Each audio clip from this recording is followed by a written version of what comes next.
எல்லோருக்கும் வணக்கம் நேயர்களே. இன்னைக்கு இந்த வீடியோவில் என்ன தெரிந்து கொள்ள போகிறோம் அப்படின்னு பார்த்தீங்கன்னா, ரொம்பவே முக்கியமான ஒரு விஷயத்தை பற்றி தான் தெரிந்து கொள்ள போகிறோம். இந்த ஒரு குறிப்பிட்ட விஷயம் தான் இன்னைக்கு சமூக வலைத்தளங்கள் முழுக்கவே மிக பெருமளவுக்கு வைரலாக போயிட்டு இருக்குது. அது என்ன அப்படின்னு பார்த்தீங்கன்னா, தளபதி விஜய் அவர்கள் ஆட்சிக்கு சிஎம் ஆன உடனே சொன்ன ஒரு முதல் கருத்து தான் மிக பெருமளவுக்கு பரபரப்பை ஏற்படுத்தியிருக்குது.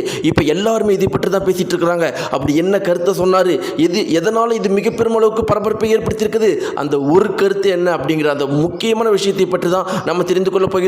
நேயர்களை கண்டிப்பாக இந்த ஒரு குறிப்பிட்ட தகவல் உங்களை மிக பெருமளவுக்கு அதிர்ச்சிக்குள்ளாக்கும். வாங்க வீடியோக்குள்ள போலாம். நம்முடைய சேனலுக்கு புதியவராக இருந்தால் மறக்காம சப்ஸ்கிரைப் பண்ணுங்க. நேயர்களே, இன்னைக்கு மொத்த தமிழகமே மிக பெருமளவுக்கு சந்தோஷமா இருக்குது. தளபதி விஜய் அவர்கள் சிஎம் ஆக போறாரு அப்படிங்கிற மிக பெருமளவுக்கு சந்தோஷத்தில் இருக்கிறாங்க.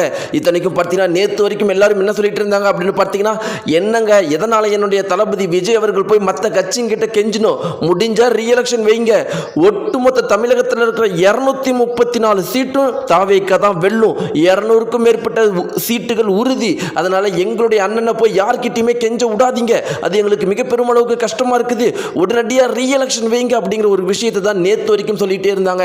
ஆனால் தளபதி விஜய் அவர்கள் சிபிஎம், காங்கிரஸ், கம்யூனிஸ்ட் போன்ற கட்சிகளுடைய துணையோட பார்த்தீங்கன்னா சிஎம் ஆகிறது உறுதி ஆயிடுச்சு. இப்படி இருக்கிறப்ப தளபதி விஜய் அவர்கள் ரொம்ப முக்கியமான விஷயம், இந்த தேர்தலை தோற்றுறதுக்கு என்ன அப்படின்னு பார்த்தீங்கன்னா ஒரே ஒரு காரணம் தான், அவர் கூட இருந்தவங்களே அவருக்கு ஆப்பு வச்சுட்டாங்க அப்படிங்கிறதுல எந்த ஒரு மாற்று கருத்தும் கிடையாது.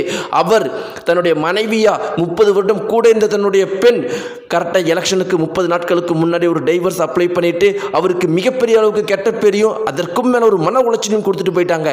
மறுபக்கம் பார்த்தீங்கன்னா, அண்ணன் தம்பியா தளபதி விஜய் அவர்களும் சீமானும் இத்தனை வருடம் பழகி திடீர்னு எலெக்ஷன் அன்னைக்கு தளபதி விஜய் அவர்களுக்கு எதிராக பிரச்சாரம் பண்றதை மட்டுமே நோக்கமாக கொண்டு சீமான் அவர்கள் பண்ணாரு. இதனாலேயே தவேக்காவுக்கு பார்த்தீங்கன்னா பல தொகுதிகளில் 200லேருந்து 300 வாக்குகள் குறைவாக இருந்துச்சு. இதுலேயே பார்த்தீங்கன்னா 20-30 சீட்டுகள் போயிடுச்சு. இப்படி தளபதி விஜய் அவர்களுக்கு நெருக்கமாக இருந்தவர்களே அவருக்கு பல இடையூறுகளை கொடுத்துருக்குறாங்க. இப்படி இருக்கிறப்ப தளபதி விஜய் அவர்கள் சிஎம் ஆன உடனே சொன்ன முதல் கருத்து என்ன அப்படின்னு பார்த்தீங்கன்னா, இன்னைக்கு நான் சிஎம் ஆகிட்டேன். மக்களே, உங்கள் எல்லாருக்கும் சொல்ல வேண்டிய ஒரே ஒரு விஷயம் என்ன அப்படின்னு பார்த்தீங்கன்னா, நண்பர்களை விட எதிரிகளை வச்சுக்கோங்க. எதிரிகள் தான் உங்களை மேலும் மேலும் ஊக்கப்படுத்துவாங்க. அதுக்கும் மேலே முக்கியமான விஷயம், உங்கள் கூட இருக்கிறவங்களே சேம் சைடு கோல் போடுறதுக்கு ட்ரை பண்ணுவாங்க.